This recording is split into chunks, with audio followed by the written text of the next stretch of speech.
গহীন অরণ্যে অভিযান চালাচ্ছে পুলিশ। পুরো জঙ্গলটা ঘিরে রেখেছে তারা।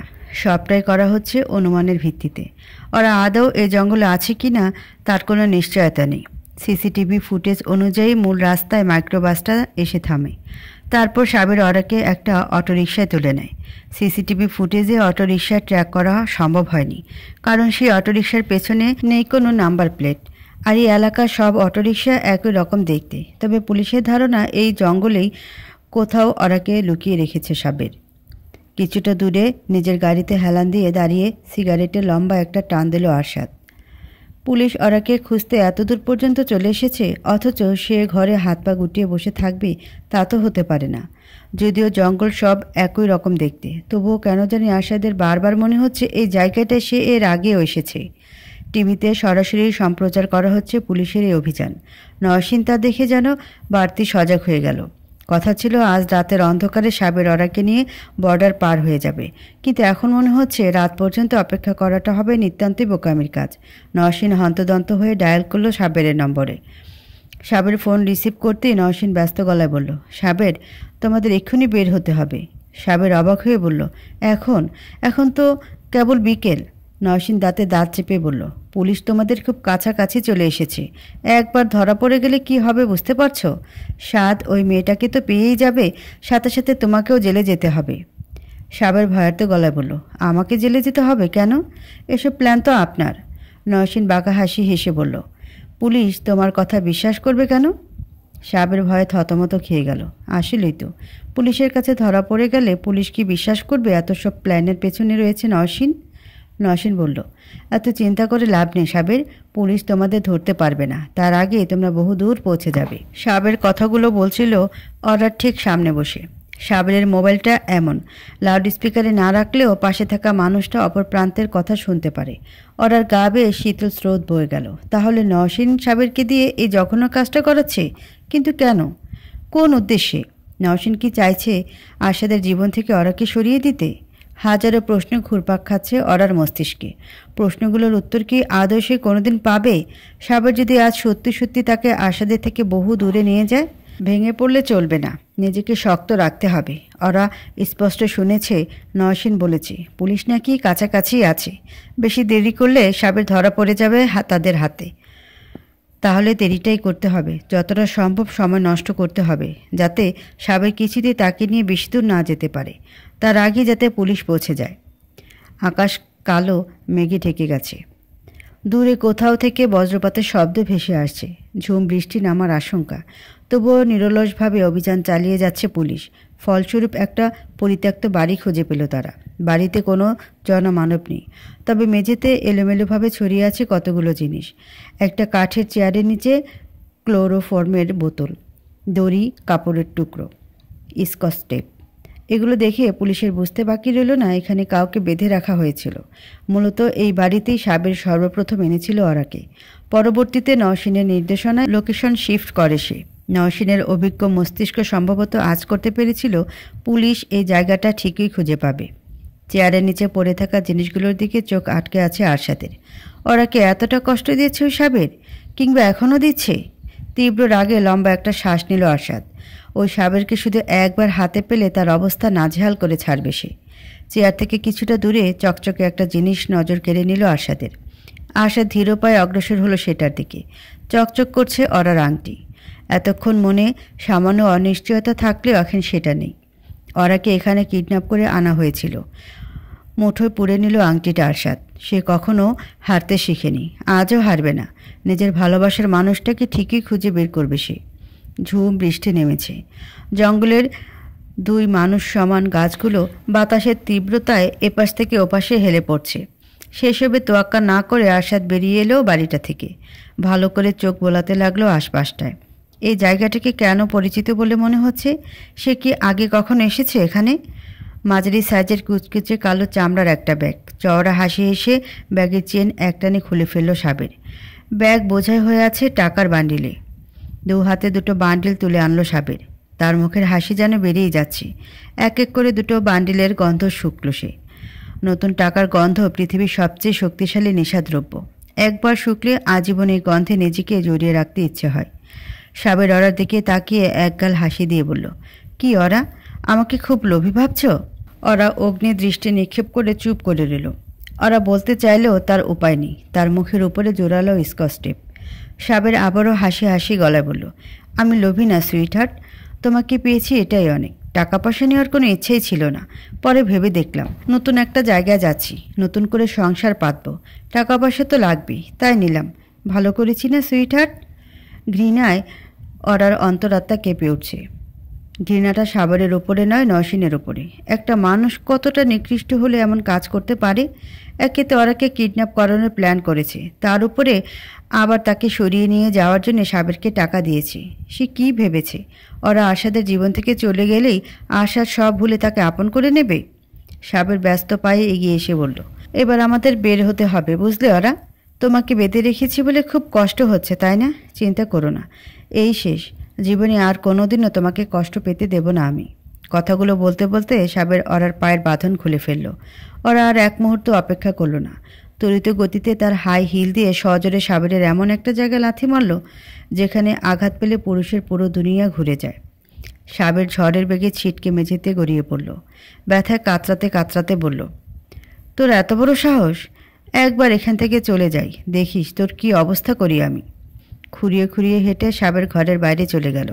ওরা যেন হাঁপ ছেড়ে বাঁচল। যাক, কিছুটা সময় এখানে নষ্ট হবে। এর ফাঁকে পুলিশও এগিয়ে আসবে তাদের কাছাকাছি। ওরা মনে মনে প্রার্থনা করছে সাবের যেন তার লক্ষ্যে সফল না হয়, কিছুতেই যেন তাকে নিয়ে দূরে কোথাও যেতে সক্ষম না হয়। নওশিনের কাছ থেকে আজ সকালে যে লোকটা টাকা নিয়ে এসেছে তার নাম হাসু মিয়া।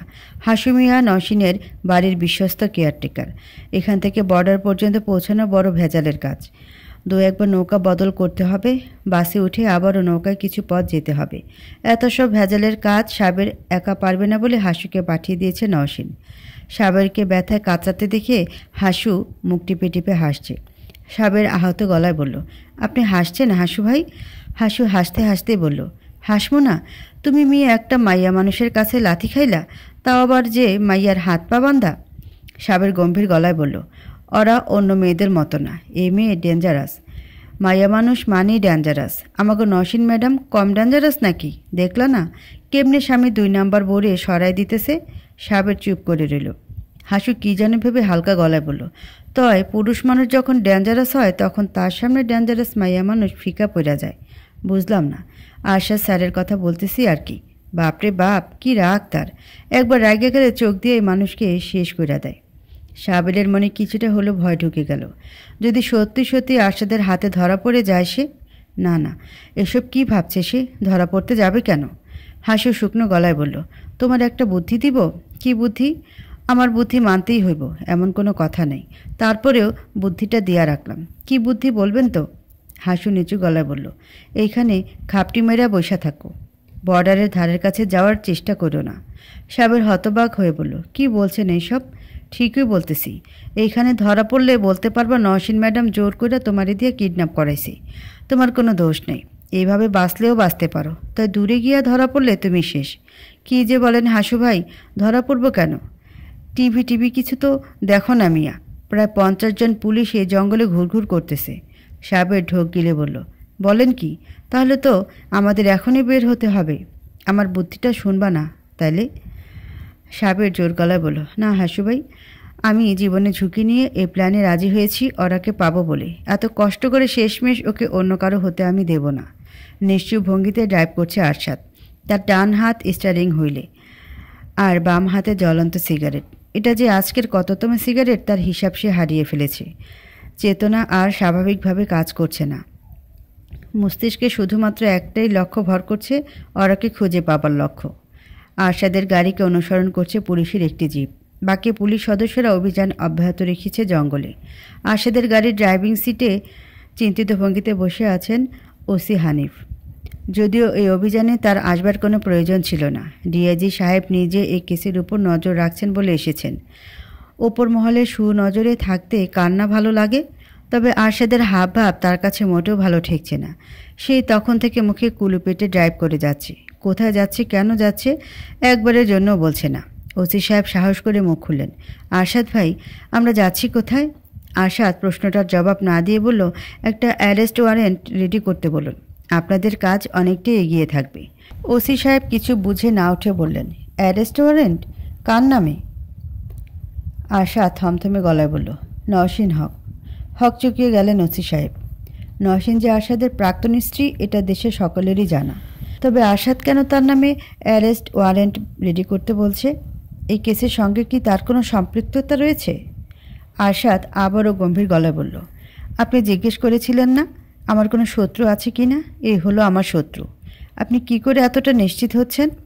আশাদ জবাব না দিয়ে ড্রাইভিংয়ে মনোযোগ দিল। শুরু থেকে এই জঙ্গলটা তার কাছে পরিচিত বলে মনে হচ্ছিল, কারণ এখানে সে আগেও একবার এসেছিল নওশীনের সঙ্গে। নওশীন ইন্টারনেটে বহু খোঁজাখুঁজি করে এই জঙ্গলে একটা পুরনো কাঠের বাড়ির সন্ধান পেয়েছিল। সে বাড়ি ছিল শেষবারের মতো তাদের একসঙ্গে বেড়াতে আসা। শুরু থেকে আরশাদ নওশীনকে সন্দেহ করছিল। সন্দেহটা এবার আরও পাকাপোক্ত হলো। আরশাদ নিশ্চিত ওই বাড়িতে গেলেই খুঁজে পাওয়া যাবে ওরাকে। যত দ্রুত সম্ভব ড্রাইভ করে সে বাড়িটা খুঁজে পাবার চেষ্টা করছে আরশাদ। পুলিশের অভিযানের কথা সারা দেশে ছড়িয়ে পড়েছে। নওশীন নিশ্চয়ই হাত গুটিয়ে বসে নেই। সাবেরকে দিয়ে ওরাকে সরিয়ে ফেলতে উদ্যত হয়েছে। নওশীনের সঙ্গে একটু বেশি ভালো মানুষই করে ফেলেছে আরশাদ। এতকাল তার সকল নোংরামি আড়ালে রেখেছিল যাতে সমাজে সম্মানের সঙ্গে বাঁচতে পারে নওশীন। তবে আর নয়, এবার আশা সত্যি সত্যি নওশীনের কাছে পৃথিবীর সবচেয়ে খারাপ মানুষে পরিণত হবে। একবার শুধু খুঁজে পাক ওরাকে, নওশীনের জীবনটাই সে ছাড়খাড় করে দেবে। ওরাকে টেনে হিঁচড়ে বাড়ি থেকে বের করলো সাবির। ক্লোরোফর্মের অভাবে এবার আর অজ্ঞান করতে পারল না তাকে। আকাশ ফেটে বৃষ্টি গড়িয়ে পড়ছে ধরণীর বুকে। বৃষ্টিতে ভিজতে ওরার চিরকালই ভালোবাসে। তবে আজ যেভাবে ভিজতে হচ্ছে সেটা তার মোটেও সহ্য হচ্ছে না। সাবের জোর করে তার হাত দুটো নিজের মুঠোয় পুরে রেখেছে। ওরা বারবার নিজের হাতের ছাড়ানোর চেষ্টা করছে, তবে তার শক্তির কাছে হেরে যাচ্ছে। ওরা এক জায়গায় স্থির হয়ে দাঁড়িয়ে আছে, এক চুলও নড়ছে না। সাবের তার হাত দুটো ধরে সর্বশক্তি প্রয়োগ করে তাকে টেনে নিয়ে যাচ্ছে। ওরা গলা ফাটিয়ে চিৎকার করতে চাইছে, তবে সাবের তার মুখে শক্ত করে গামছা বেঁধে রেখেছে। সাবের শক্তি প্রয়োগ করলেও ওরার সঙ্গে পেরে উঠছে না। টানাটানির কারণে ওরার জামার পেছনের অংশ বেশ অনেকটাই ছিঁড়ে গেছে। তীব্র ভয়ে আঁকড়ে ধরল ওরাকে। এবার কি সে সত্যি চিরকালের মতো হারিয়ে যাবে? এই কাঠের বাড়ির ঠিক পেছনেই জঙ্গলাবৃত একটি নদী। নদী পার করে ওপারে গিয়ে খানিকক্ষণ হাঁটতে হবে, তারপর আরও একটা নদী পাওয়া যাবে। কোনো মতে টেনে হিঁচড়ে ওরাকে নদীর কাছে নিয়ে এলো সাবির। মেয়েটার হাত বাঁধা, মুখ বাঁধা, তবুও এত তেজ কোথা থেকে আসছে কে জানে। নৌকার কাছে এসে ওরাকে ছইয়ের ভেতরে ফেলে দিল সাবির। আশ্রে পড়ার কারণে ওরার কপাল কেটে রক্ত বেয়ে পড়তে লাগলো। ব্যথায় তার কোনো তোয়াক্কা নেই। ভয়ে আর আতঙ্কে সে জমে পাথর হয়ে আছে। হাসু মিয়া নৌকায় উঠতে উঠতে বলল, মাঝি ভাই জলদি চলো। মাঝি উদাস গলায় বলল, বারিশ থামলে যাই। হাসু ব্যস্ত গলায় বলল, আরে না না, আমাকে সময় নাই, তাড়াতাড়ি চলো। ওরা শুকনো গলা আরেকটু শুকিয়ে এলো। এরা তাহলে সত্যিই তাকে নিয়ে চলে যাচ্ছে বহুদূর? সে চেয়ে চেয়ে দেখা ছাড়া আর কিছুই করতে পারছে না। আশাদও এলো না শেষমেশ তাকে বাঁচাতে। ভালোবাসার মানুষটার ওপর আস্থা রেখে তাহলে কি ভুল করলো ওরা? তার মাথা আর কিছুতেই কাজ করছে না। শুধুমাত্র মনে হচ্ছে সে কোনো পণ্য নয় যে কেউ চাইলে তাকে কিডন্যাপ করে নিজের করে নিতে পারে না। এ জীবন থাকতে সে কিছুতেই নিজেকে সাবেরের কাছে সঁপে দেবে না। সাবের যদি ওরাকে পেতেই চায়, তবে সে যা পাবে তা হলো ওরার লাশ। সাবের ও হাসি মিয়া ওদিকে মাঝির সঙ্গে কী যেন কথা বলছে। ওরা সামনে আপাতত কেউ নেই। শরীরটা ক্লান্তিতে নুয়ে পড়ছে, তবুও বহু কষ্টে উঠে দাঁড়ালো ওরা। ছোট ছোট পা ফেলে এগিয়ে গেল নৌকার পাটাতনের দিকে। পাটাতনের উপর দাঁড়িয়ে জলের দিকে তাকালো ওরা। তীক্ষ্ণ শুলের গতিতে বৃষ্টির ফোঁটা নদীর উপর আছড়ে পড়ছে। যদিও সে সাঁতার জানে, তবুও একবার নদীতে পড়ে গেলে নিজেকে বাঁচানোর কোনো প্রকার চেষ্টা করবে না। ডুবে যাবে গহিনে। সাবেরের সঙ্গে দূর দেশে হারিয়ে যাওয়ার থেকে এভাবে হারিয়ে যাওয়া ঢের ভালো। ওরা নদীতে ঝাঁপ দিতে যাবে, ঠিক সেই মুহূর্তে দুটো হাত তার দুই বাহু আঁকড়ে ধরল। সাবের দূর থেকে ওরাকে এখানে দেখতে পেয়ে ছুটে এসেছে। আবারও শুরু হলো দুজনের মধ্যকার ধস্তাধস্তি। ওরা সাবেরের হাত থেকে মুক্তি পেয়ে নদীতে ঝাঁপ দিতে চাইছে, আর সাবের চাইছে তাকে ফিরিয়ে আনতে। ওরার মুখে গামছা জড়িয়ে থাকার কারণে তার মুখ থেকে কেবল গঙ্গানের আওয়াজ আসছে। তবে সাবের উঁচু স্বরে চিৎকার করতে করতে বলছে, না ওরা, আমি কিছুতেই তোমাকে ঝাঁপ দিতে দেব না। এই ঘটনা যতক্ষণে ঘটল ততক্ষণে আরশাদের গাড়ি এসে থেমেছে কাঠের বাড়ির সামনে।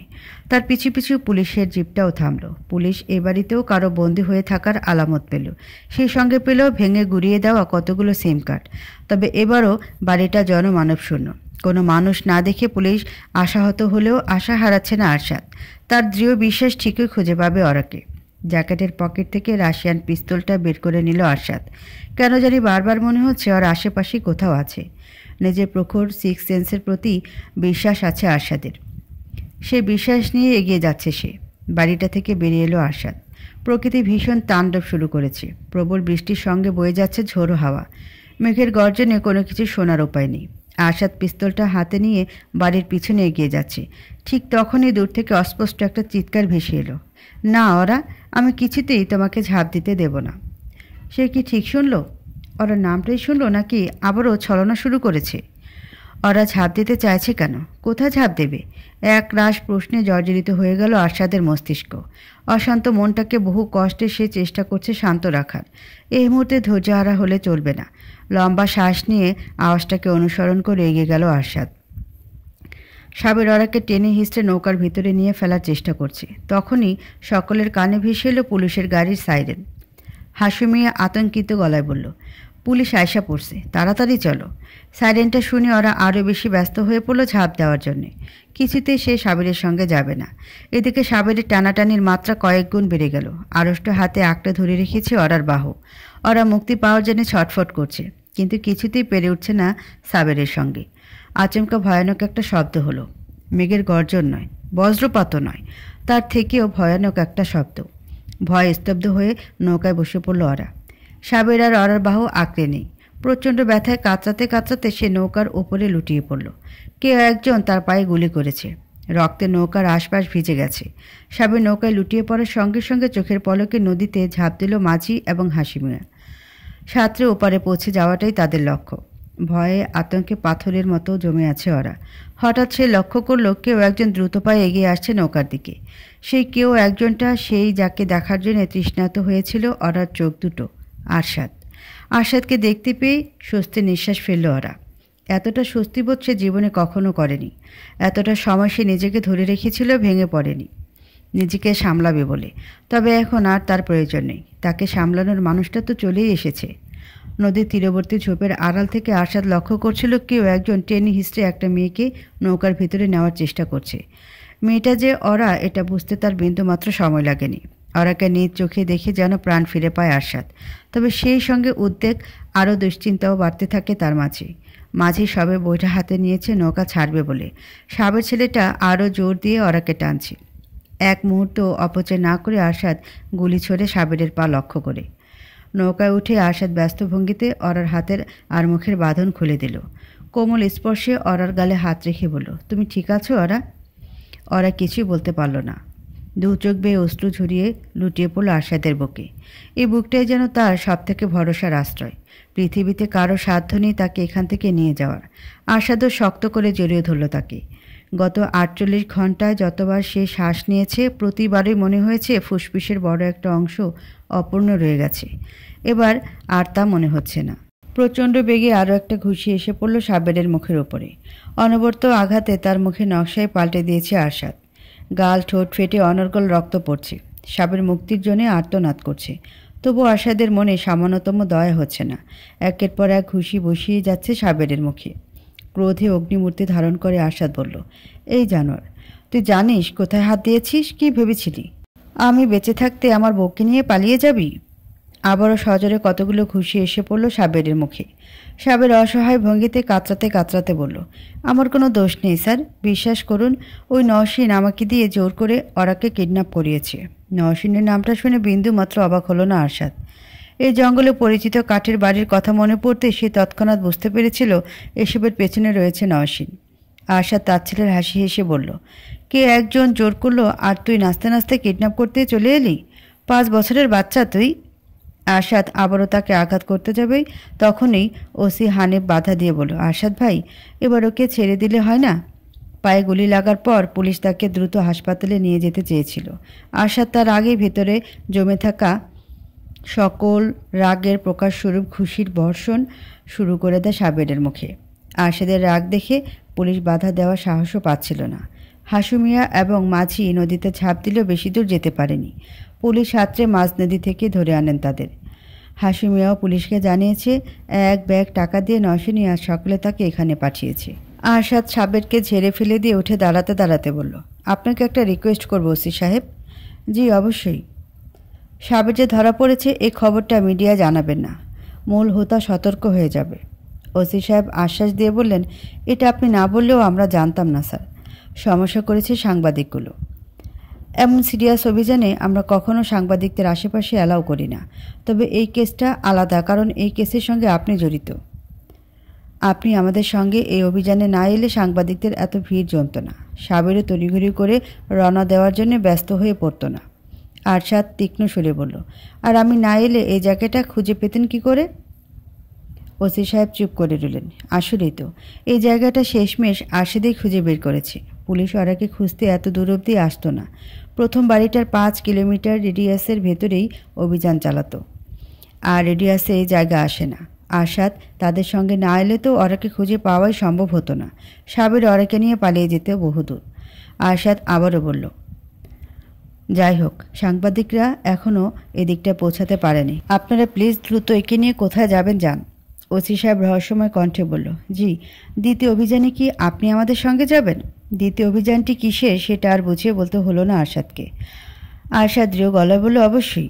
আরশাদের গাড়ির ব্যাকসিটে গায়ে এলিয়ে দিয়েছে ওরা। তার গায়ের ওপরে নিজের জ্যাকেটটা জড়িয়ে দিয়েছে আরশাদ। সাবেরের টানাটানির কারণে তার জামার পেছনের অংশের অনেকখানি ছিঁড়ে গেছে। মোটা জ্যাকেট গায়ে থাকা সত্ত্বেও শীতে থরথর করে কাঁপছে ওরা। এমনিতে বৃষ্টির পানি তার সহ্য হয় না, তার উপরে আজ এতটা দীর্ঘ সময়ে বৃষ্টির মাঝে থাকতে হয়েছে।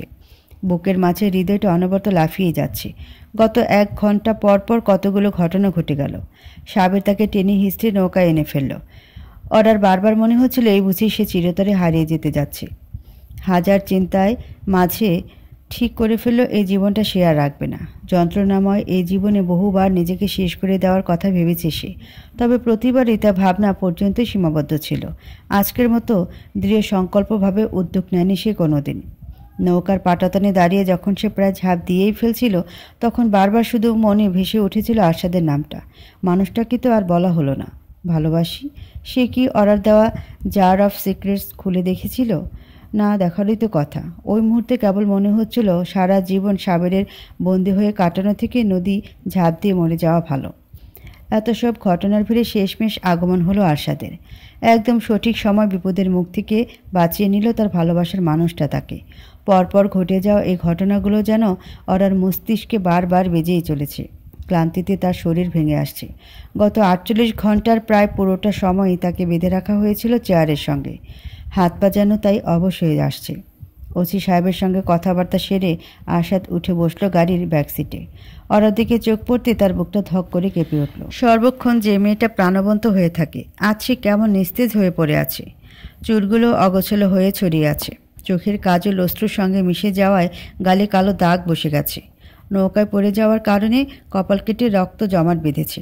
বেচারি এতটাই ক্লান্ত যে নিঃশ্বাস নেওয়াটাও যেন তার কাছে বিরাট কষ্টকর কোনো কাজ বলে মনে হচ্ছে। নিজেকে আর ধরে রাখতে পারল না আরশাদ। এক নিমিষে ওরাকে টেনে বুকে আগলে ধরল। ওরাও বিড়াল ছানার মতো গুটিসুটি মেরে পড়ে রইল আরশাদের বুকে। ওরাকে শক্ত করে জড়িয়ে ধরে আরশাদ চোখ দুটো বুজে রইল। এই মেয়েটার সঙ্গে থাকতে থাকতে সিক্রেট খেলতে খেলতে হঠাৎ একদিন আরশাদ উপলব্ধি করে মনের অজান্তে ভালোবেসে ফেলেছে তাকে। তাকে ক্ষণিকের জন্য হারিয়ে আরশাদ উপলব্ধি করতে পারছে সে ভালোবাসার প্রখরতা কতটা বেশি। ওরার এই ফিরে আসা আরশাদকে শেখালো এই মেয়েটার উপস্থিতি ছাড়া তার চাকচিক্যময় জীবন কতটা অনর্থক। আরশাদ ওরার মাথায় হাত বুলিয়ে দিতে দিতে বলল, তুমি ঠিক আছো ওরা? ওরা তার বুকের মাঝে গুটিসুটি মেরে থেকেই হ্যাঁ সূচক মাথা নাড়ল। অনর্থক একটা প্রশ্নের অনর্থক জবাব। আরশাদ যেন ওরা মোটেও ঠিক নেই। শারীরিক মানসিক দুভাবে প্রচণ্ড এলোমেলো হয়ে আছে সে। তবুও প্রশ্নটা কেন করলো নিজেও জানে না। আরশাদ যাতে বেশি দুশ্চিন্তা না করে তাই ওরাও হ্যাসূচক মাথা নাড়ল। আরশাদ কোমল সুরে বলল, তাকাও আমার দিকে। ওরা ক্লান্ত ভঙ্গিতে আরশাদের বুক থেকে মাথা তুলে তাকালো তার দিকে। আরশাদ ওরার গালে হাত রেখে উদ্বিগ্ন সুরে বলল, তোমার সাথে কি করেছে ও? টর্চার করেছে? ওরা নাসূচক মাথা নাড়ল। কথা বলার মতো শক্তি তার শরীরে অবশিষ্ট নেই। তবুও বহু কষ্টে বিড়বিড় করে বলল, নওশিন। ওরা আর কিছু বলার আগে আরশাদ বলল, আমি সব জানি ওরা, তোমাকে ওসব নিয়ে কোনো চিন্তা করতে হবে না। আরশাদ আচমকা তার ঠোঁটের স্পর্শ দিল অরার কপালে। ওরা আহ্লাদে মোমবাতির মতো গলে গিয়েও আবারও মাথা রাখল তার বুকে। আশ্চর্য ব্যাপার, বিয়ের পর আরশাদের এতটা কাছে সে আসেনি, তার এতটা গভীর স্পর্শ সে পায়নি। ওরার তো লজ্জায় নুয়ে পড়ার কথা, লজ্জায় থেকেও বেশি তার সমস্ত শরীরে বিচিত্র এক প্রশান্তি খেলে যাচ্ছে। ঢাকায় ফিরে ওরাকে নিয়ে বাড়িতে গেল না আরশাদ, সোজা চলে এলো হসপিটালে। সাংবাদিকদের চোখ ফাঁকি দিয়ে এতটা পথ আসায় বেশ কষ্টসাধ্য ব্যাপার ছিল। সাংবাদিকদের কোনো মতে জানতে দেওয়া যাবে না ওরা কি খুঁজে পাওয়া গেছে। তারা এই খবরটা জানা মানেই হলো নওশিনের সতর্ক হয়ে যাওয়া। ডক্টর ইশতিয়াক অত্যন্ত গোপনীয়তার মাঝে হাসপাতালে ওরা চিকিৎসা করছেন। এখান থেকে খবরটা ফাঁস হবার কোনো উপায় নেই। ওরার হাতে পায়ে বেশ অনেকগুলো চোট লেগেছে। দীর্ঘ সময় হাতে পায়ে নাইলনের দড়ির শক্ত বাঁধন থাকা স্থায়ী দাগ বসে গেছে। ক্ষত চিহ্নগুলোতে ড্রেসিং করে দেওয়া হলো। একে তো মুখের উপরে স্কচ টেপ, তার উপরে জানালাবিহীন ঘরে দীর্ঘ সময় বন্দি থাকার কারণে তার শ্বাস নিতে ভীষণ কষ্ট হচ্ছে। তাই ডক্টর কয়েক ঘন্টার জন্য তাকে অক্সিজেন মাস্ক দিয়েছে। গত দুদিন পানি ছাড়া কিছুই পড়েনি তার পেটে। অস্বাভাবিকভাবে দুর্বল হয়ে পড়েছে ওরা, এজন্য তাকে স্যালাইন দেওয়া হয়েছে। সমস্যা এখানেই শেষ হয়ে গেলে ভালো হতো, তবে বাড়তি সমস্যা হিসেবে যোগ দিয়েছে ওরার জ্বর। অনেকটা সময় বৃষ্টির মাঝে থাকার কারণে তার এসেছে আকাশ পাতাল জ্বর। কড়া ডোজের ঘুমের ওষুধ দিয়ে তাকে ঘুম পাড়িয়ে রাখা হয়েছে। আরশাদ ঠিক বসে আছে ঠিক তার পাশে, শক্ত করে ধরে রেখেছে ওরার হাত, যেন হাতের বাঁধন একটু আলগা হলে মেয়েটা দূরে কোথাও হারিয়ে যাবে।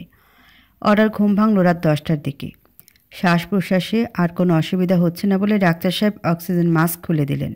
ওরার শরীরে জ্বর এখনও আছে, সেই সঙ্গে ভর করছে একরাশ ক্লান্তিবোধ। ডক্টর ইশতিয়াক আরশাদের উদ্দেশ্যে বললেন, স্যালাইন শেষ হলেই ওনাকে বাড়ি নিয়ে যেতে পারবেন, তবে আমি সাজেস্ট করব আজকে রাতটা এখানেই থেকে যেতে। আমরা তাহলে ভালোভাবে অবজার্ভ করতে পারবো। আরশাদ কিছু বলতে যাবে তার আগেই ওরা ক্লান্ত সুরে বলল, আমি বাসায় যাব। ওরার বাড়ি ফিরে যাওয়ার তাড়াটা অস্বাভাবিক কিছু নয়। সেই কবে থেকে বাড়ির বাইরে মেয়েটা। আরশাদ বলল, বাড়িতেই নিয়ে যাই। আপনি কাইন্ডলি কাল সকালে একবার ওর চেক আপ করে আসবেন।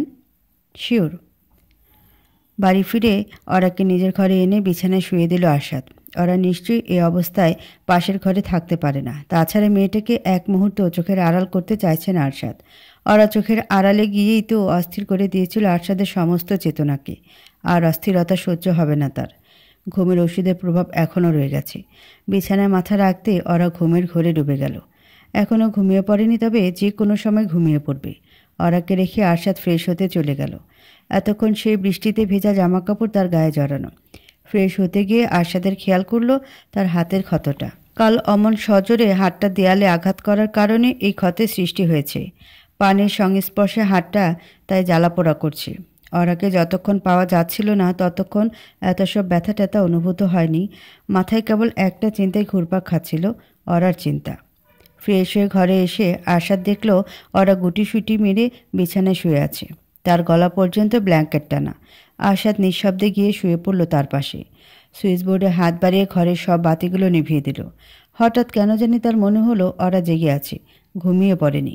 আরশাদ ক্ষীণ সুরে ডাকল, ওরা। ওরা স্পষ্ট গলায় বলল, হুম। আরশাদ কোমল সুরে বলল, আমার কাছে এসো। ওরা বিনা বাক্য ব্যয়ে নিঃসংকোচে আরশাদের কাছে গেল। তার বুকে মাথা রেখে আবারও শুয়ে পড়ল। আরশাদ ওরার হাতটা টেনে এনে তার গায়ের উপরে রাখল। নিজেও শক্ত করে আঁকড়ে ধরল ওরাকে। ক্রমেই যেন আরশাদের এই স্পর্শের মাঝে হারিয়ে যাচ্ছে ওরা।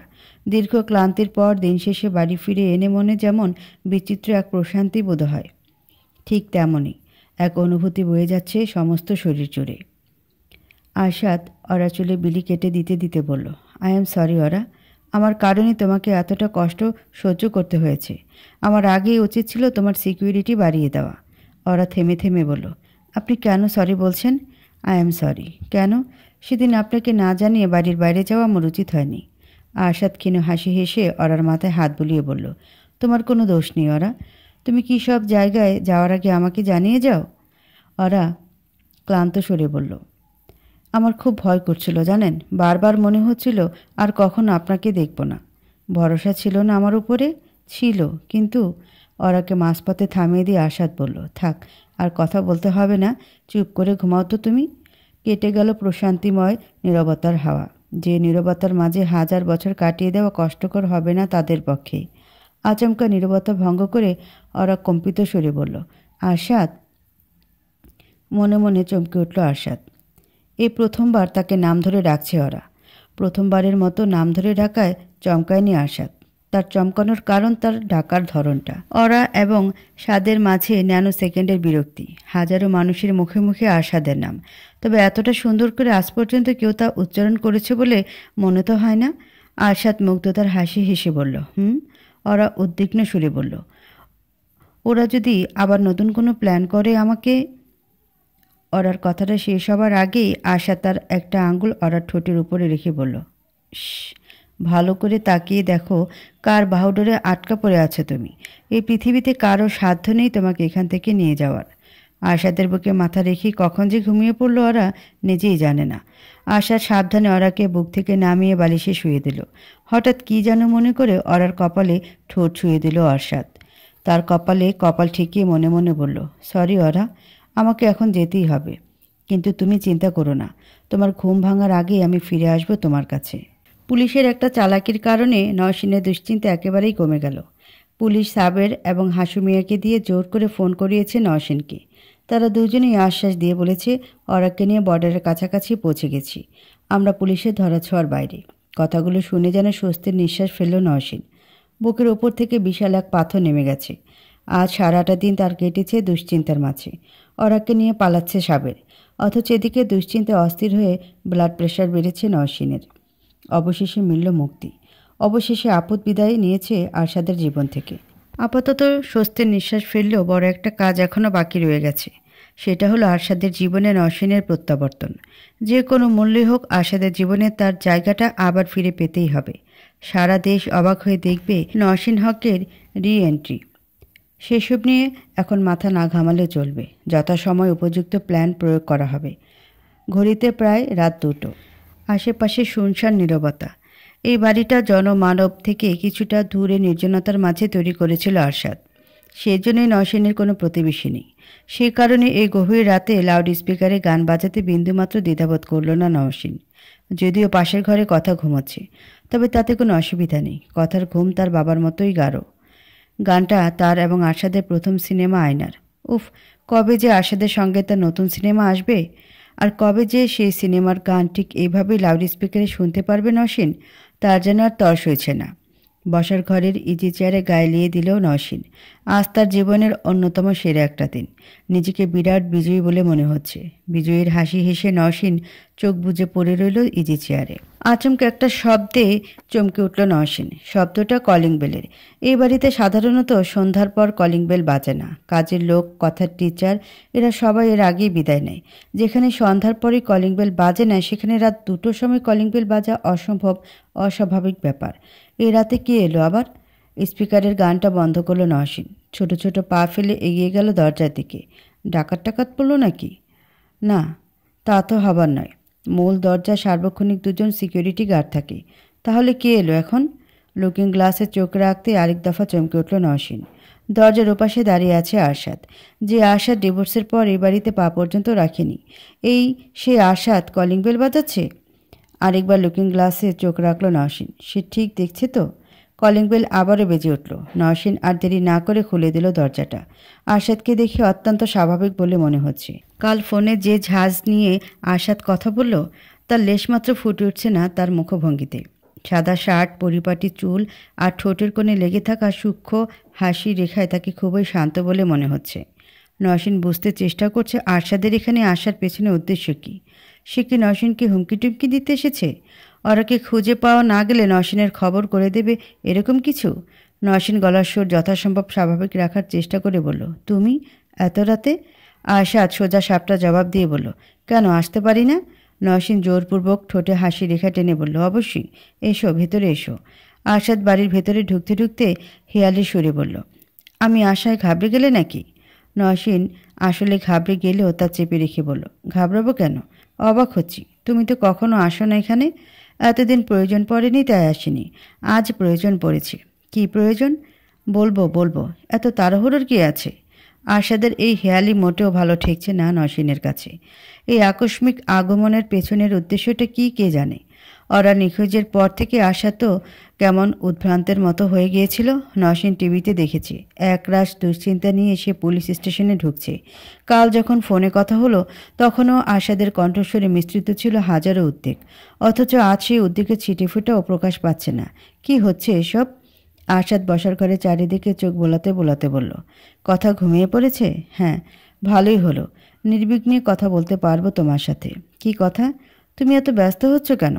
আশাদ নিশ্চিন্ত ভঙ্গিতে বসার ঘরটা ঘুরে ঘুরে দেখছে, আর ওদিকে চিনতে অস্থির হয়ে যাচ্ছে নওশিন। এটাও কি আশাদের নতুন কোনো চাল? তা তো অবশ্যই। যে মানুষটা তাকে সহ্য করতে পারে না তার তো আচমকা বাড়িতে এসে এমন স্বাভাবিক আচরণ করার কথা নয়। আশাদ বলল, কতদিন পর এলাম এ বাড়িতে। ডেকোরেশনটি কি পাল্টে ফেলেছ? হ্যাঁ, এবছরই। সব ডিজাইন নিশ্চয়ই তোমার? আশাদ মুগ্ধ গলায় বলল, আমি তোমাকে সহ্য করতে পারি না ঠিকই, কিন্তু একটা সত্যি অস্বীকার করার উপায় নেই। তোমার মাঝে ট্যালেন্টের অভাব নেই। চমৎকার ছবি আঁকার হাত তোমার, ডিজাইনিং স্কিলও অসাধারণ। আর অভিনয়ের কথা তো বাদই দিলাম। তোমার মতো এত গুণী অভিনেত্রী এই দেশে খুব কম পেয়েছে। নওশিন চুপ করে রইল। প্রশংসায় বিগলিত বলে তাকে মনে হচ্ছে না। তার চোখে মুখে একরাশ প্রশ্ন ঘোরাফেরা করছে। বারবার নিজেকে প্রশ্ন করছে, আশাদের এখানে আসার উদ্দেশ্য কি? আশা দীর্ঘ নিঃশ্বাস ফেলে বলল, আফসোস, ট্যালেন্টের সদ্ব্যবহার করতে পারলে না, কিংবা হয়তো সে চেষ্টাই করনি কখনো। সারা জীবন ফেমের পেছনে দৌড়ে গেছো, এই জন্যই তো আজ এই অবস্থা। এর মানে? একবার বলা কথা আমার বারবার এক্সপ্লেন করতে ভালো লাগে না, বুঝে নাও। হুট করে আশাদের চোখ পড়ল বসার ঘরের সেন্টার টেবিলের উপরে। সোনালি রঙের একটা স্ট্রেতে সিগারেটের ছাই জমা পড়ে আছে, পাশে সিগারেটের প্যাকেট আর লাইটার। আশাদ ভ্রু উপরে তুলে বলল, এখনও স্মোক করো? নওশিন লজ্জিত ভঙ্গিতে বলল, সব সময় না, মাঝে মাঝে। তুমি তো জানো সাদ, নার্ভ ঠিক রাখার জন্যে আমার এই জিনিসের প্রয়োজন পড়ে। সেটা জানি, সিগারেট খাওয়া দোষের কিছু না। আমিও তো অনবরত সিগারেট খাই। তাই বলে বাসায় সিগারেট খাবে? মেয়েটা কি শিখবে তোমার কাছ থেকে? নওশিন সত্যের মতো করে মিথ্যা বলল, আমি কথার সামনে স্মোক করি না তো, ও স্কুলে গেলে করি। আরশাদ মৃদু মাথা নেড়ে সোফায় বসে। তার বসার ভঙ্গিতে কোনো তাড়াহুড়ো নেই, শান্ত দৃষ্টি নিক্ষেপ করে যাচ্ছে। নওশিনও তার দেখা দেখি আরশাদের মুখোমুখি থাকা সোফাটায় বসল। আচ্ছা, এমন কি হতে পারে ওরা কিডন্যাপ হয়েছে, তাকে কোনো ক্রমে খুঁজে পাওয়া যাচ্ছে না, সেজন্য আশাদ এখানে এসেছে নওশিনকে তার জীবনে ফিরিয়ে নিতে। নিজের ওপর নিজেই বিরক্ত হয়ে উঠল নওশিন। এসব বোকামি চিন্তাভাবনা কি করে আসছে তার মাথায়? আরশাদ হালকা গলায় বলল, তারপর তোমার প্রেম কেমন চলছে? নওশিন হকচকিয়ে গিয়ে বলল, প্রেম? কিসের প্রেম? এসব তুমি কি বলছো সাদ? কেন, তোমার খালাতো ভাইয়ের সঙ্গে? উফ, এই লোকটার নামই আমি বারবারই ভুলে যাই। কি যেন নাম? নওশিন ক্ষীণ গলায় বলল, কবির। রাইট, কবির। নওশিন আহত গলায় বলল, তোমার মনে হয় এখন আমি ওর সঙ্গে প্রেম করে বেড়াচ্ছি? আরশাদ অবাক হবার ভান করে বলল, বেড়াচ্ছ না? না আশাদ, ওসব তো সেই কবেই শেষ। মানুষ জীবনে বারবার ভুল করে না, একবারই করে। আশাদ তার ছেলের হাসি এসে বলল, ভুল? নওশিন আর্দ্র গলায় বলল, হ্যাঁ ভুল, আমার জীবনের সব থেকে বড় ভুল। তখন আমি কন্টিনিউয়াসলি ড্রাগস নিতাম সাদ, আমার মাথা কাজ করতো না। ঝোঁকের মাথায় তোমার উপরে রাগ করে নওশিনকে মাঝপথে থামিয়ে দিয়ে আশাদ ক্লান্ত গলায় বলল, থাক থাক, এত আগের কথা টেনে এনে আর ইমোশনাল হতে হবে না। ভুল তো মানুষই করে, আবার মানুষই ক্ষমা করে। তুমি কি পারতেন আমাকে ক্ষমা করে দিতে? আশাদ তীক্ষ্ণ সুরে বলল, মানুষ একবার ভুল করলে তাকে না হয় ক্ষমা করা যায়, কিন্তু তাই বলে বারবার? মানে? বললাম না এত এক্সপ্লেন করতে ভালো লাগে না। মানিটা ঠিক বুঝতে পারল না নওশিন। প্রসঙ্গটা তাই পাল্টে দিয়ে বলল, তুমি কেমন আছো? কেমন চলছে তোমার জীবন? আশাদ ফুর্তির ভঙ্গিতে বলল, একদম ফার্স্ট ক্লাস। কপাল করে একটা বউ পেয়েছি জানো, আমাকে এত ভালোবাসে। নওশিন আচমকা আতকে উঠে বলল, ওই মেয়েটা? নিমিষেই নিজেকে সামলে নিল নওশিন। আশাদের সামনে এমন আতকে ওঠা যাবে না, শান্ত রাখতে হবে নিজেকে। নওশিন গলার স্বর যথাসম্ভব স্বাভাবিক রেখে বলল, তোমার বউকে না কিডন্যাপ করা হয়েছিল? পেয়েছো কোনো খোঁজ? আরশাদ নির্বিকার ভঙ্গিতে বলল, পেয়েছি তো। শুধু খোঁজ না, আজ তো বউটাকেই খুঁজে পেয়েছি। এবার আর নিজের ভেতরকার অনুভূতি গোপন করার চেষ্টা করল না নওশিন। দ্বিতীয় দফা আতকে উঠে বলল, মানে? কখন, কোথায়, কিভাবে? আরশাদ রহস্যের হাসি হেসে বলল, ওরে বাবা, তোমার দেখে বিরাট কিউরিসিটি। নওশিনের মুখভঙ্গি দেখে মনে হচ্ছে যেন চোর চুরি করতে গিয়ে ধরা পড়েছে। নিজেকে স্বাভাবিক রাখতে নওশিন বলল, জলজন্ত একটা মেয়েকে কিডন্যাপ করা হলো, কিউরিসিটি তো থাকবেই। আরশাদ বাঁকা হাসি হেসে বলল, কখন এবং কিভাবে উত্তর না জানলেও কোথায় উত্তর নিশ্চয়ই তুমি জানো। নওশিন কম্পিত সুরে বলল, এসব কি বলছো তুমি সাদ? আমি কি করে জানবো? প্রায় 4 বছর আগে বর্ষাকালে ওখানেই তো নিয়ে গিয়েছিলে আমাকে, মনে নেই? মনে মনে আকাশ থেকে পড়ল নওশিন। তার বুঝতে বাকি রইল না ওই জায়গাটা খোদ আরশাদই খুঁজে বের করেছে। রাগে ক্ষোভে নিজের চুল নিজেরই ছিঁড়ে ফেলতে ইচ্ছা করছে। ওই জায়গাটা যে আরশাদ খুঁজে বের করতে পারে এই চিন্তা একবারও আসেনি তার মাথায়। তার মানে কি সাবেরও ধরা পড়ে গেছে? তাহলে একটু আগে যে তাকে ফোন করে বলল বর্ডারের কাছে পৌঁছে গেছে। নওশিনের পৃথিবীটা প্রচণ্ড এক ঘূর্ণির ন্যায় ঘুরপাক খাচ্ছে। এসব কি হচ্ছে তার সঙ্গে? মনে মনে ব্যস্ত হয়ে উঠল মোবাইলের কাছে যাওয়ার জন্যে, সাবেরকে কল করার জন্যে। কিন্তু আরশাদ সামনে থাকার কারণে তা আর সম্ভব হলো না। পাথরের মতো জমে রইল নওশিন। এক পর্যায়ে মনে হলো হাল ছেড়ে দিলে চলবে না, যে কোনো পর্যায়ে হোক তাকে শেষ পর্যন্ত অভিনয় করে যেতে হবে। নওশিন চিন্তিত ভঙ্গিতে বলল, আমি কিছু বুঝতে পারছি না। আরশাদ থমথমে গলায় বলল, থাক নওশিন, এত কষ্ট করে আর অভিনয় করতে হবে না। নার্ভাস থাকলে তুমি এমনিতেই ভালো অভিনয় করতে পারো না।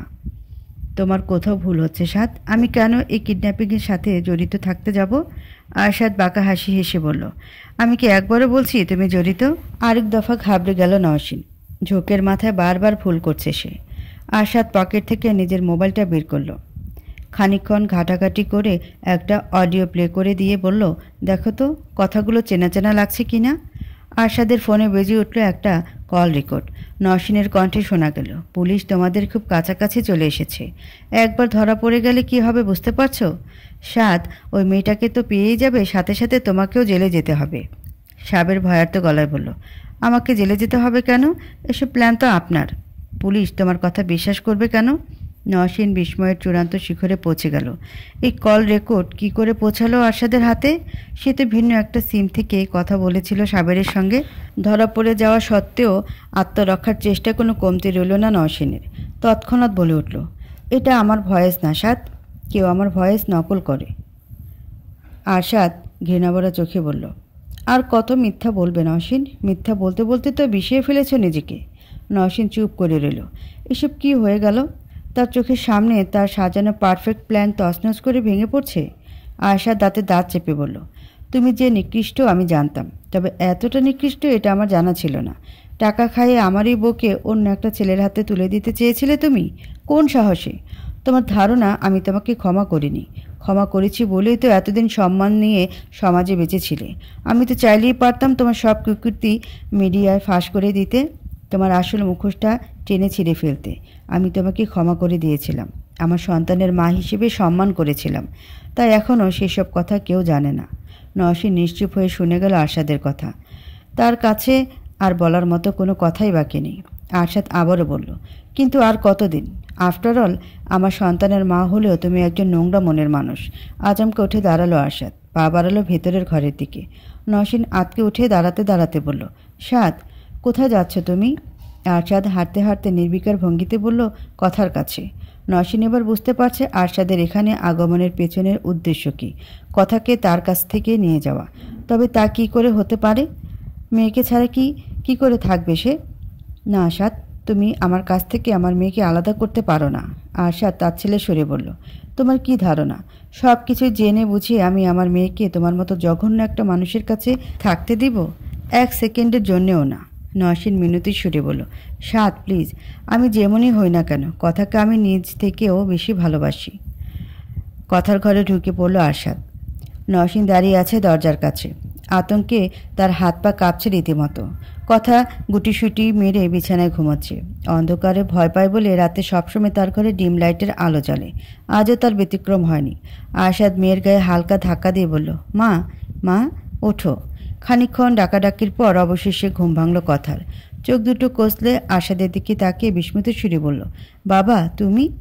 আরশাদ প্রচ্ছন্ন হাসি হেসে বলল, হ্যাঁ, তোকে নিতে এসেছি। কতদিন বাবার কাছে যাস না?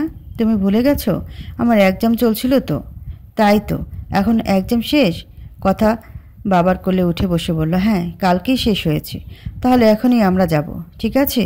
ঠিক আছে, তুই প্যাকিং শুরু করে দে, আমি এক্ষুনি এসে হেল্প করছি। আর শোন, তুই সবসময় বলিস না এবার বাবার কাছেই থেকে যাবি আর এখানে ফিরে আসবি না, বলি তো এবার কিন্তু সত্যি সত্যি বাবার কাছে থেকে যেতে হবে।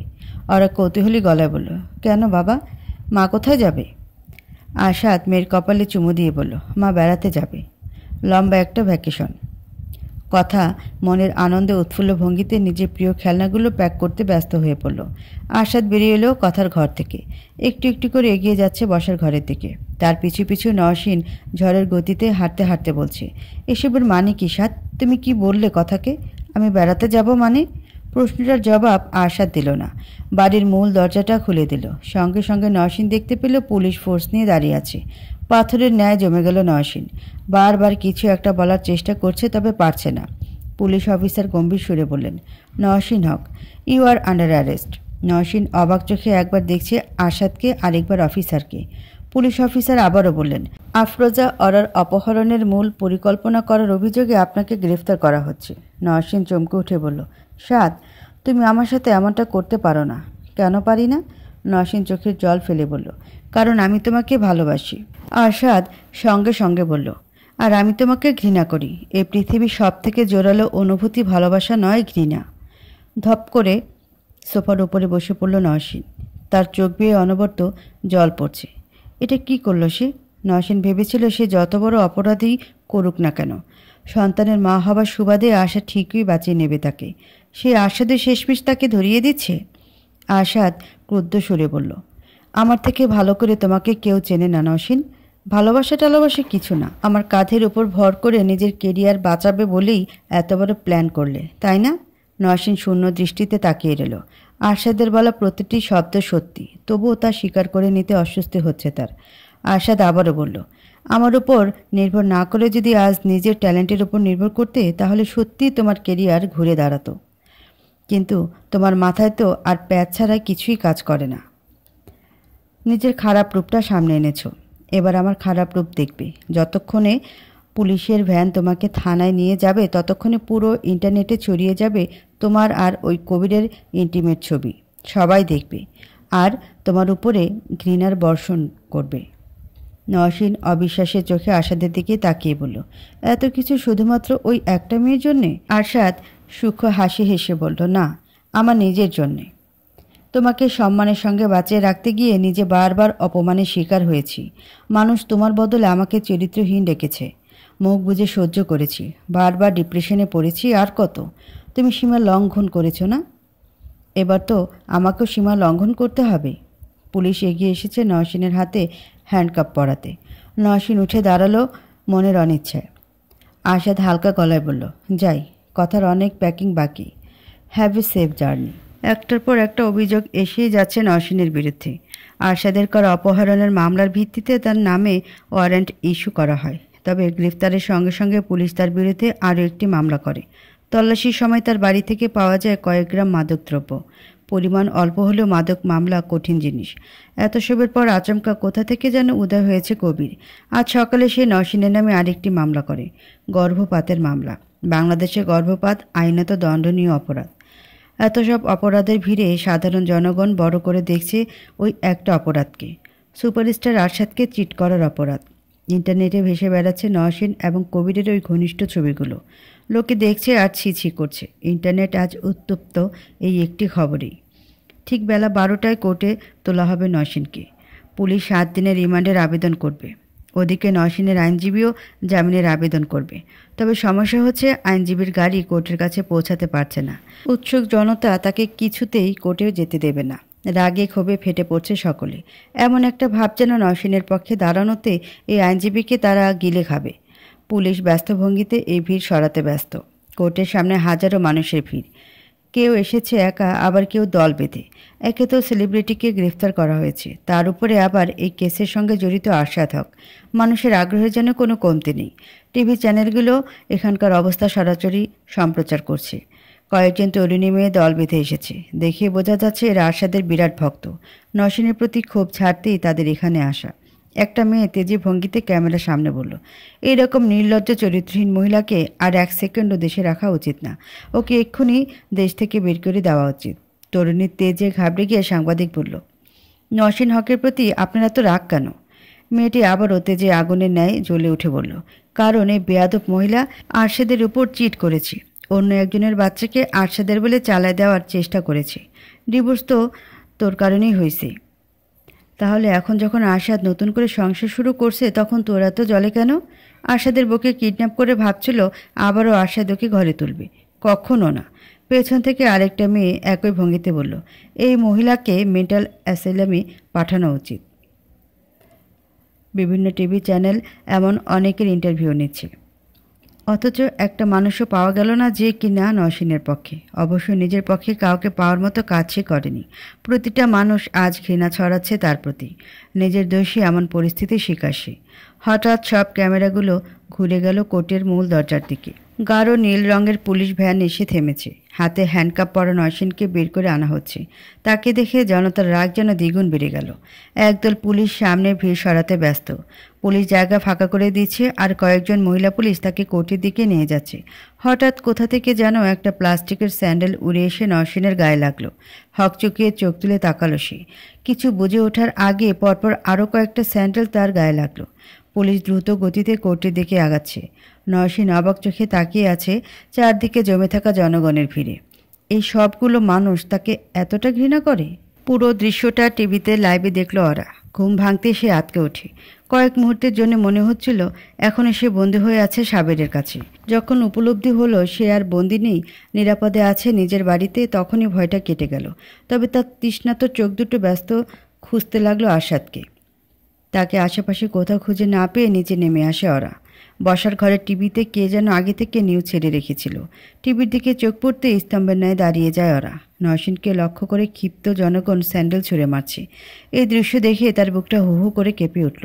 যদিও ওরার মনে তার জন্য ঘৃণা জমা উচিত। এই নওশীনের কারণেই তার জীবনের সবথেকে বাজে দুটো দিন এসেছিল।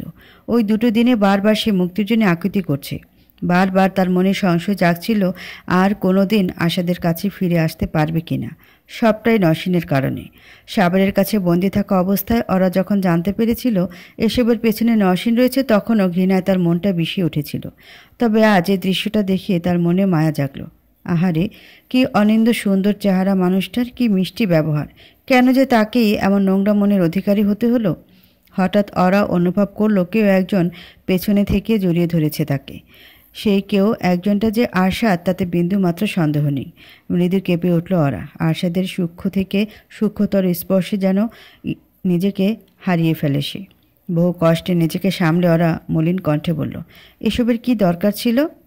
আরশাদের বুঝতে মোটেও অসুবিধা হলো না ওরা কোন দিকে ইঙ্গিত করছে। তাদের সামনে টিভিতে নওশীনের কেসটা লাইভ সম্প্রচার করা হচ্ছে। একজন সাংবাদিক মাইক হাতে ক্যামেরার সামনে পরিস্থিতির সর্বশেষ বর্ণনা করছে। আরশাদ স্বাভাবিক গলায় বলল, এই কথা তুমি বলছো? আমি তো ভেবেছিলাম তুমি চাও ওর একটা শাস্তি হোক। চাই তাই বলে এত বড় শাস্তি? যত বড় অপরাধ তত বড় শাস্তি তো পেতেই হবে। ওরা পুরনো কথাগুলো ফাঁস করে দিয়েছেন। আরশাদ দীর্ঘ নিঃশ্বাস ফেলে বলল, আজ আমার অনেক হালকা লাগছে। ওরা ওই কথাগুলো এতদিন নিজের মধ্যে লুকিয়ে রেখেছি আর মানুষের কটাক্ষের শিকার হয়েছি। আর কত? আমি জানতাম এই দিনটা আসবে, প্রকৃত সত্যিটা সবাই জানবে। হঠাৎ ওরা কী যেন মনে করে বলল, কথা? আরশাদ তাকে আশ্বস্ত করে বলল, ওপরে ঘুমাচ্ছি। আরশাদ ওরাকে নিজের দিকে ফিরিয়ে কপালে হাত দিয়ে বলল, জ্বরটা এখনও কমেনি তো? চলো ব্রেকফাস্ট করবে। একটু পর ডক্টর তোমার চেক আপ করতে আসবে। ব্রেকফাস্ট করতে যাওয়ার আগে ওরা ছোট ছোট পা ফেলে এগিয়ে গেল কথার ঘরের দিকে। আরশাদও তার পিছু নিল। ব্ল্যাঙ্কেটের নিচে লুকিয়ে ঘুমিয়ে আছে মেয়েটা। কাল মাঝরাতে আরশাদ তাকে তুলে দেওয়ার পর আর ঘুমায়নি, ঘুমিয়েছে সকালে। ওরা বিছানায় কথার পাশে বসলো। আরশাদ বসলো আরেক পাশে। অন্যমনস্ক ভঙ্গিতে ওরা হাত বুলিয়ে দিচ্ছে কথার মাথায়। খারাপ পরিস্থিতির আজ এই মেয়েটার উপরে পড়তে দেওয়া যাবে না। কিছুতেই কথা শৈশবটাকে ধ্বংস হতে দেওয়া যাবে না। ওরা নিজে সুন্দর একটা শৈশব পায়নি, তাই সে জানে এই সময়টা কত মূল্যবান। ওরা নিচু সুরে বলল, ওনাকে ওর সামনে অ্যারেস্ট করা হয়নি তো? আশা শান্ত গলায় বলল, না ওরা, আমি জেনে বুঝে আমার মেয়েটাকে ট্রমাটাইজড করব? কয়েক মুহূর্ত চুপ করে থেকে ওরা বলল, একটা রিকোয়েস্ট করব? করো। কথাকে কোনোদিনও জানতে দেবেন না ওর মায়ের জীবনের বাজে অধ্যায়গুলো। আরশাদ ক্ষীণ হাসি হেসে বলল, তুমি না বললেও দিতাম না। বাচ্চাদের একমাত্র ভরসার আশ্রয় তাদের বাবা এবং মা। তারা যখন জানতে পারে সেই দুজনের একজন ভালো মানুষ নয়, তখন তাদের পৃথিবীটাই এলোমেলো হয়ে যায়। যেমন আমি। খুব কম বয়সে আমি জানতে পেরেছিলাম আমার বাবা একজন খারাপ মানুষ। আরশাদ নিজের হাতে নাস্তা খাইয়ে দিল ওরাকে। ডক্টর ইশতিয়াক 12:30টার দিকে এলেন চেক আপ করতে। ওরা এখন মোটামুটি সুস্থ, তবে প্রচুর রেস্ট নিতে হবে। গত 2 দিনে নেহায়েত কম ধকল যায়নি তার উপর দিয়ে। সেই সঙ্গে লিখে দিয়ে গেলেন এক গাদা ওষুধ। এক একটা ওষুধ মাসখানেক খেতে হবে। কয়েকটা ওষুধ তো 6 মাস পর্যন্ত খাওয়ার নির্দেশ দিয়ে গেছেন তিনি। ওষুধ খাওয়ার প্রতি ওরা যতটা অনীহা, ঠিক ততটাই কড়াকড়ি আরশাদের। ওষুধ খাওয়ার পুরো সময়টা তীক্ষ্ণ দৃষ্টি নিক্ষেপ করে রেখেছে যেন একটাও বাদ না যায়। দিনের বাকিটা সময় আরশাদ ওরার পাশেই কাটালো। এত বড় একটা ঘটনা ঘটে গেছে তার জীবনে। ভেতরে ভেতরে মেয়েটা নিশ্চয়ই অনেক ঘাবড়ে গেছে। পাশে থেকে আরশাদ তাকে আশ্বাস দেওয়ার চেষ্টা করছে। এখন আর তার কোনো ভয় নেই। ওরার আরশাদের আশেপাশে বিচিত্র এক নিরাপদ অনুভূতি অনুভূত হচ্ছে। আরশাদের কর্মকাণ্ডে ক্রমে অবাক হয়ে যাচ্ছে না। ইন্ডাস্ট্রির সব থেকে ব্যস্ত তারকা, যার স্বস্তিতে নিঃশ্বাস ফেলার সময় পর্যন্ত নেই, সে কিনা সব শিডিউল ক্যান্সেল করে তার সঙ্গে সময় কাটাচ্ছে। এটাও বিশ্বাসযোগ্য? সন্ধ্যার দিকে সীমা এলো ওরাকে দেখতে। প্রিয় বান্ধবীকে এতদিন পর দেখে ওরার মনটা আরও ভালো হয়ে গেল। এদের দুজনকে একা ছেড়ে দিয়ে আশা চলে গেল বসার ঘরে। নতুন ম্যানেজার অয়নকে ডেকে পাঠিয়েছে। এই ছেলেটার কাজ যথেষ্ট গোছানো হলেও সে ওরার মতো এক্সপার্ট না। কি আর করা। শোবার ঘরের সোফায় পা তুলে বসে আছে সীমা, তার পাশে ওরা। সীমা উৎফুল্ল ভঙ্গিতে বলল, আজ সকালে কোর্টের সামনে গিয়েছিলাম বুঝলি। ওরা ভ্রুকুচকে বলল, কেন? সীমা এমনভাবে ওরার দিকে তাকালো যেন তার মতো বোকামি এই পৃথিবীতে দিতে ওঠেনি। কেন আবার? মজা দেখতে। উফ, কি যে মজা হয়েছে ওরা। মানুষ ঝাঁকে ঝাঁকে ওই শাকচুন্নির গায়ে স্যান্ডেল ছুঁড়ে মেরেছে। ওরা গম্ভীর গলায় বলল, একটা মানুষের গায়ে স্যান্ডেল ছুঁড়ে মারা হচ্ছে, এটা তোর কাছে মজার ঘটনা? সীমা রাগী কণ্ঠে বলল, ভালো মানুষই করবি না তো, খবরদার ভালো মানুষই করবি না। যে মহিলার কারণে তোকে কিডন্যাপ হতে হলো তার প্রতি এত দরদ কিসের রে? একটা মানুষ হিসেবে আরেকটা মানুষের প্রতি দরদ থাকবে না? সীমা হুমকির ভঙ্গিতে বলল, না থাকবে না। আর একবার ভালো মানুষই করলে থাপ্পড় দিয়ে তোর গাল ফাটিয়ে ফেলবো। ওরা দীর্ঘশ্বাস ফেলে চুপ করে রইল। সীমা আবারও দ্বিগুণ উৎসাহ নিয়ে বলতে লাগলো, তারপর শোন না কি হলো। একদল ঠিক করলো ওই মহিলার পুতুল বানিয়ে আগুনে পোড়াবে, কিন্তু কোর্টের সামনে বাস কই পায়। শেষমেশ গাছের ডাল দিয়ে অখাদ্য দেখতে একটা পুতুল বানালো। তার কম্পিউটারের দোকান থেকে ওর একটা ছবি প্রিন্ট করিয়ে আনলো। মাথার জায়গা ছবিটা বসানো হলো। এই পুতুল পোড়ানোটা তো টিভিতেও দেখানো হয়েছে, তুই দেখিসনি? ওরা ক্লান্ত সুরে বলল, না, টিভি খুললে এই এক টপিক, বিরক্ত লাগে। কিছুটা সময় চুপ করে থেকে সীমা নরম সুরে বলল, তোর খুব কষ্ট হয়েছিল না? তোকে সারাদিন বেঁধে রেখেছিল তোকে? ওরা কাতর সুরে বলল, সীমা এসব নিয়ে আর কথা না বলি প্লিজ। সীমা প্রচ্ছন্ন একটা হাসি হেসে বলল, আচ্ছা। সীমা চুপ করে আছে। একটা কথা ওরাকে জানাবে বলে সেই কবে থেকে তার মনটা ছটফট করছে। আজ যখন অবশেষে সেই সুযোগ পেয়েছে, তখন কথাটা শুরু কি করে করবে বুঝতে পারছে না। এক পর্যায়ে ভাবনা চিন্তায় বিসর্জন দিয়ে সীমা বলল, শোন না, তোকে একটা কথা বলা হয়নি। কি কথা? আমি না। কথাটা বলতে গিয়েও থেমে গেল সীমা। ওরা বলল, তুই কি? সীমা ইতস্তত করে বলল, আমি না ওই সিঙ্গাপুরিকে বিয়ে করতে রাজি হয়েছি। ওরা চমকে উঠল। তার ঠোঁটে চড়া একটা হাসি ফুটে উঠল। হাসিতে ঝলমল করছে সে। ওরা ব্যাপক আগ্রহ নিয়ে বলল, মানে তুই সত্যি বিয়ে করবি? সীমা লজ্জিত ভঙ্গিতে হ্যাঁসূচক মাথা নাড়ল। ওরা কৌতূহলী গলায় বলল, কখন হলো এসব? বেশি দিন আগে না। তুই আর ভাইয়া কয়েকদিন আগে বেড়াতে গেলি না, তখন। ওরা মেকি অভিমান নিয়ে বলল, এত বড় ঘটনা ঘটে গেল আর আমি কিছুই জানলাম না? আরে বাবা, আমি তো সেদিনই ফোন করে বলতাম। তুই ছিলি নেটওয়ার্কের বাইরে, বলবো কি করে? আচ্ছা বাদ দে, শুরু থেকে বল কিভাবে কি হলো। ওই সিঙ্গাপুরি। ওরা বাধা দিয়ে বলল, কথাটা সিঙ্গাপুরিয়ান হবে সীমা। সীমা জোর গলায় বলল, আমি সিঙ্গাপুরেই রাখবো। কেন, বেচারার নাম নেই? সীমা হালকা লজ্জা পেয়ে বলল, এনায়েত। তবে আমি বাবা সিঙ্গাপুরেই রাখছি। গত সপ্তাহে বাড়িতে যাই, ওই ছেলেও নাকি তখন ওখানে। মা বলল, যা গিয়ে দেখা করে আয়। আমি প্রথমে না না করলেও পরে মায়ের জোরাজোরিতে বাধ্য হয়ে দেখা করতে যাই। ছেলেটার ছবি দেখেছিলাম আগে, দেখতে ভালো হলো। আমার কেন জানি মনে হয়েছিল চেহারা একটা বেয়াদব বেয়াদব ভাব, তার উপরে আবার বিদেশ ফেরত ছেলে, নির্ঘাত ভাব বেশি হবে। ও মা, দেখা করতে গিয়ে দেখি ছেলে অসম্ভব বিনয়ী, আর সামনাসামনি দেখতে ছবির থেকেও বেশি হ্যান্ডসাম। ওরা মজার ছলে বলল, ছেলের বর্ণনা দিতে গিয়ে এত লজ্জা পাচ্ছিস, বিয়ের পর না জানি কি হয়। আরে ধুর, শোন তো। কথা বলতে গিয়ে দেখলাম ওর আর আমার মধ্যে অনেক কিছু কমন আছে। এই যেমন আমার সমুদ্র ভালো লাগে, ওরও তাই। আমি হরর সিনেমা দেখতে গেলেও হাসতে থাকি, ও না তাই করে। ওই এক দেখায় এমন কতগুলো মিল যে খুঁজে বের করেছি, তুই গুণে শেষ করতে পারবি না। বাড়ি ফেরার পর মার রিপোর্ট জানতে চাইল। আমি চুপ করে রইলাম। রাতে খেয়ে দিয়ে যখন ঘুমাতে যাব তখন শুনি মাকে ওই ছেলের মা ফোন করেছে। ওই ছেলে নাকি বাসায় গিয়ে বলেছে বিয়ে করলে আমাকেই করবে, আর কাউকে নয়। ওরা মুগ্ধ গলায় বলল, ভাবা যায়, যে ছেলেকে বিয়ে করবি না বলে 4 বছর ফ্যামিলির সঙ্গে কোনো যোগাযোগ রাখলি না, সেই ছেলেই কিনা এমন কথা বলছে। আসলেই আশ্চর্যের ব্যাপার। ওরা আনন্দে ঝলমল করে বলল, আমি খুব খুশি হয়েছি সীমা। দেখবি তো সিঙ্গাপুরে তোকে অনেক ভালো রাখবে। সীমা কয়েক মুহূর্ত চুপ করে থেকে বলল, আগামী মাসে ওরা 14 গোষ্ঠী নিয়ে অফিসিয়ালি আমাকে দেখতে আসবে। সেই দিনেই পাঞ্চেনি হবে। তুই যাবি তো? এটা আবার জিজ্ঞেস করার কি আছে রে? অবশ্যই যাব। ওরা হঠাৎ কী যেন মনে করে বলল, সীমা শোন, তোকেও একটা কথা বলা হয়নি। কি?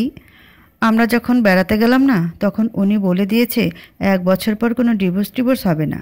সীমা হাস্যোজ্জ্বল গলায় বলল, আমি জানতাম।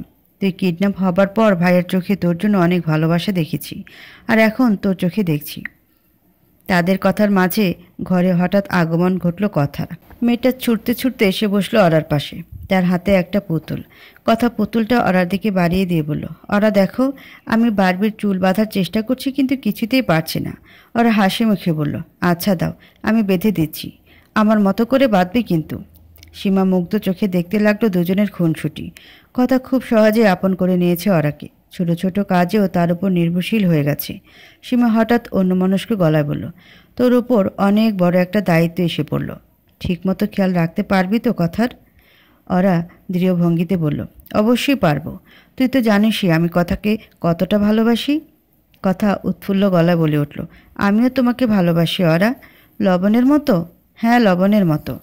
রাতে ঘুমাতে যাওয়ার সময় কাল রাতের লজ্জায় পড়ল ওরা। কিভাবে কাল রাতে আশাদের বুকে ঢলে পড়েছিল, ভাবতেই লজ্জায় রক্তিম হয়ে যাচ্ছে তার গাল দুটো। আজও দুজনে পাশাপাশি শুয়েছে, মাঝে মাত্র কয়েক সেন্টিমিটারের দূরত্ব। তবে আশাদের ভাবভঙ্গি দেখে মনে হচ্ছে খুব শীঘ্রই এই সামান্য দূরত্বটাও ঘুচিয়ে দেবে সে। হঠাৎ আশাদ অরার হাতের ওপরে নিজের হাত রাখল। এমন আকস্মিক স্পর্শে কেঁপে উঠল ওরা। আশাদ অরা চোখের দিকে তাকে শান্ত স্বরে ডাকল, ওরা। ওরা অস্পষ্ট গলায় বলল, এই বিয়েটা নিয়ে তুমি খুশি তো? ওরা চমকে উঠে বলল, হঠাৎ এমন প্রশ্ন? হঠাৎ না, বিকেল থেকে প্রশ্নটা মাথায় ঘুরছে। কেমন হুট করে হয়ে গেল আমাদের বিয়েটা। আমরা কেউ তো প্রিপেয়ার ছিলাম না বিয়েটার জন্য। যদিও আমি একটু একটু করে অভ্যস্ত হয়ে গেছি। এখন তো তোমাকে ছাড়া আমার জীবনটা কল্পনাও করতে পারি না। কিন্তু তুমি? আমি কি? আশাদ চোখে মুখে একরাশ জিজ্ঞাসা নিয়ে বলল, তুমি কি পেরেছো নিজেকে মানিয়ে নিতে? আপনার কি মনে হয়? সেটাই তো বুঝতে পারছি না। ওরা হাসি মুখে বলল, তাহলে একটা সিক্রেট শুনুন। আমি নিজেকে আপনার সাথে আপনারও আগে মানিয়ে নিয়েছি। আশাদ বাঁকা হাসি হেসে বলল, এই কথাটাও তোমার জার অফ সিক্রেটসে লিখে রাখতে? ওরা আতকে উঠে বলল, আপনি খুলেছেন? আশাদ স্বাভাবিক গলায় বলল, না খুলে আর উপায় কি? তুমিই তো বলেছিলে তোমার কাছ থেকে সিক্রেট শুনতে ইচ্ছা হলেই যেন ওটা খুলে দেখি। লজ্জায় মাটির নিচে লুকিয়ে পড়তে ইচ্ছা করছে অরার। ইস, কেন যে মনের কথাটা অমন নিঃসংকোচে লিখে রাখতে গেল। প্রায় অনেকটা সময় আশাদ চুপ করে থেকে বলল, অরা।